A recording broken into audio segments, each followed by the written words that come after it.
I thought it might be kind of interesting for you all to follow along with me throughout the process of making a video. This video won't be anything super special, but I think it would be cool to give a glimpse into all the work that goes into making one of these for you. Sometimes I have an idea for a video in mind, sometimes I don't. It just depends. This one, I don't really have an idea. Most days when I'm at my desk, I have the radio on, and if I hear anything interesting going on, then I'll head out. I can usually hear CP trains coming out of Bensonville, so I usually have an idea of what's coming from the east. I hear something that catches my interest, so I load up in the truck and head out. As far as my recording radio, I generally use the Yaesu FTM 300D in my truck, although my current portable recording setup is this ICOM ICR6 connected to this portable recorder. Whenever I'm in Bloomington or somewhere without the truck, this is the setup I use. The ICOM puts out mono audio, so the adapter is to convert it to stereo for the recorder.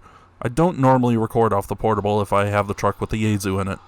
I get my video and head back home, and the fun is just beginning. It's lunchtime, so I get home, make a sandwich, and get ready for the fun part, writing and editing. Step 1 is to take all the video files I got and save them to the computer. My camera is a Sony HDR CX405, not the best camera, but it does the job and is an excellent budget-friendly option.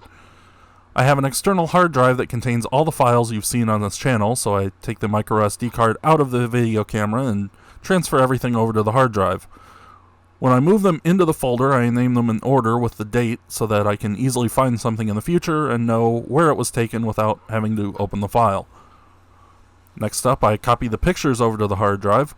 I shoot in a RAW format, so the files are pretty big, which is why they're on my external hard drive and not my internal. Each day I download gets a folder. This is not necessarily the day they were taken, but the day they were downloaded. The file names reset when I delete, so each folder starts with the number 1. That's why I do it that way. Next, I pull off any audio from the radio memory card or the recorder, and they go in the audio folder. If I took dashcam video, it gets copied over too. And if I took any video on my phone, it gets uploaded to my storage service first, then downloaded, and if I took any video from my GoPro, it goes to the GoPro cloud and downloaded from there. I really don't use the GoPro too often on here anymore. Then the actual editing starts. Within hardcore video editors, there are two camps, Team Final Cut Pro and Team Adobe Premiere. I am Team Premiere, but I use the Elements version. I can't justify a subscription when the basic version does everything I need and I don't have to continually pay for it. Subscription-based software, with very few exceptions, is a scam, but that's a rant for another time. And that's really about it. This video is relatively simple because it isn't long, but some videos take a very long time. As of writing this video, the longest editing time-wise was the 3 hours at Schaumburg video. That one took me a day and a half to edit because there were a lot of intricate edits in it. But anyway, here's the rest of the video as it would be if this were a regular video. We're at Park Street in downtown Roselle, milepost 24.3 on the CP Elgin sub. I heard on the radio that CP I47 is working Itasca Park, about 2 miles east. I47 is a local out of Bensonville that, when it runs west on the Elgin sub, serves Itasca Park, Schaumburg Park, and Turnberry Lakes in Hanover Park. You've probably seen the switch for Turnberry in some of my video from the Schaumburg metro station. I-47 was given clearance to run from Itasca to Schaumburg, but had it taken back due to a westbound. This gave me enough time to make it down to Roselle. I'd love to catch it at Schaumburg and capture the process of opening the switch at Turnberry, but it's very windy and supposed to rain any minute, so the earlier I can catch it, the better chance I have. Because of this, I chose Roselle. As I'm driving, I get caught behind every school bus there is, and school buses are just the worst. Railfanning in the summer is so much easier around here. But as I'm driving, I still haven't heard anything about I-47 getting cleared back to the main. Although the Elgin sub is CTC territory, not all switches are dispatcher controlled. The switches for the industrial parks have electronic locks on them but are manually lined. When the train is ready to line them, they'll call the dispatcher and get permission, and I-47 is apparently having a little problem with it. I-47, Tower B-17. B-17 over. I-47 at Itasca Industrial Park. I'm trying to open up. I'm out on the main, out onto one main, and the electric box will not unlock. Sorry, let me time out Itasca to see proceed, the Itasca signal needs to be at stop as well, over. Roger. And it'll be timed out in about 8 minutes, over. Alright, copy. 317 up. Finally, after the signal times out, they get the clearance they need and roll out onto the main. After getting on the main, they report back that the switch is lined back normal and start the roll west.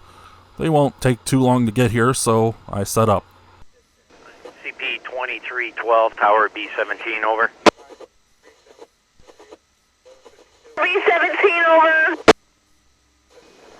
Yeah, switch at Itasca, line to line checked, 1-to-1, ready to proceed west, over.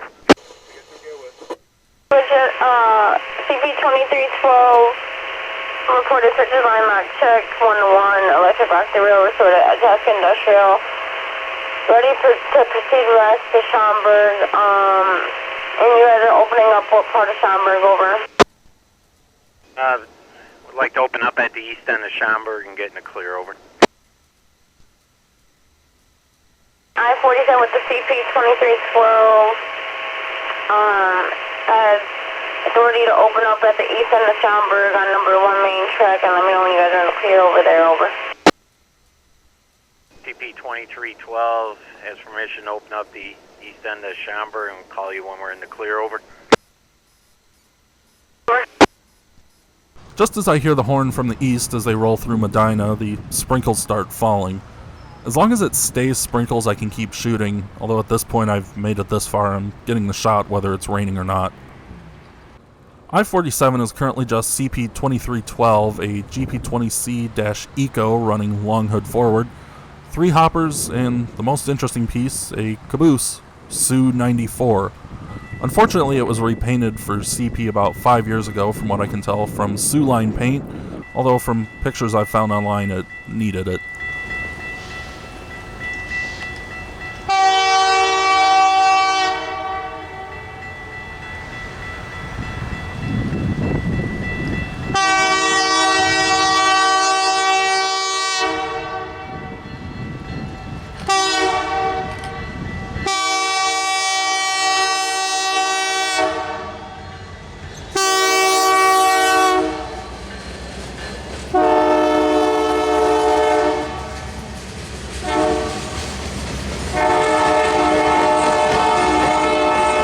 I-47 will roll up to Roselle West and open up the switch, enter the industrial park, and do their work. When they return to Bensenville, they'll run with the locomotive in the back, which is why this train has a caboose. It's about 10 miles from Turnberry to the west end of Bensenville Yard, and that's a long way for a conductor to ride on the back of a car, especially in the rain. As I head home, the bottom falls out, and I'm increasingly glad I didn't wait for it to get to Schaumburg. If you enjoyed this video, go ahead and hit the like button and of course subscribe for more Northeastern Illinois Railroad content. You can also follow me on Instagram and read the blog, links are in the video description. I hope you enjoyed this little behind the scenes look into what it takes to make one of these videos, but until next time, and as always, thank you for watching the Northeastern Illinois Railfan YouTube channel.